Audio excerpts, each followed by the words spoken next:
võtsin ka Kaire kaasa, sest väga hea. Kaks pead, ikka kaks pead.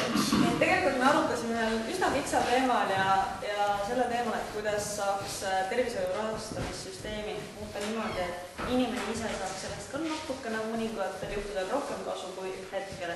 Et lihtne näide, ütleme nii, et põlv on haige ja vajaks võib-olla mingit operatsiooni, aga ravijärjekord on pikk. Tööl käia ei saa, istud ja saad riigilt haigusrahasid pikalt, ootad oma järjekorda. Et kui nüüd teha niimoodi, et oleks näiteks sellest sotsiaalmaksust, mis läheb siis ravikindlustusse, hästi väike protsent oleks see, mis iga inimene saaks endale koguda nagu teine sammas pensionifondist või lihtsalt kogumiskontole. Ja siis, kui tal on vaja seda, sinna koguneb võib-olla 1000 kroone, võib-olla koguneb paarsada krooni, sõltuvad sellest, kes kui palju teenib. Ja kui näiteks on vaja, siis ta saaks seda rahasummat kasutada kas siis erameditsiinis või siis riiklikult lihtsalt jõuda ravijärjekorras ette.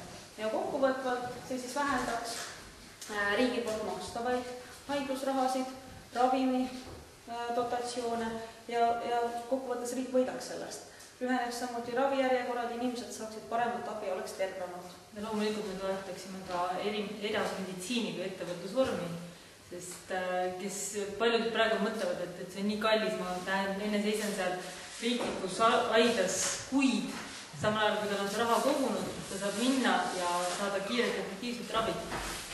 Ja inimesed, kes tõid meile näiteid, et ta on 12 aastat maksnud sotsiaalmaksu, tal ei ole terviselt suurt midagi häda, samal ajal ta saaks seda raha kasutada täpselt samamoodi kvaliteetseks hambaraviks ja inimene saab ise oma prioriteedid tervishoiule nagu määrata.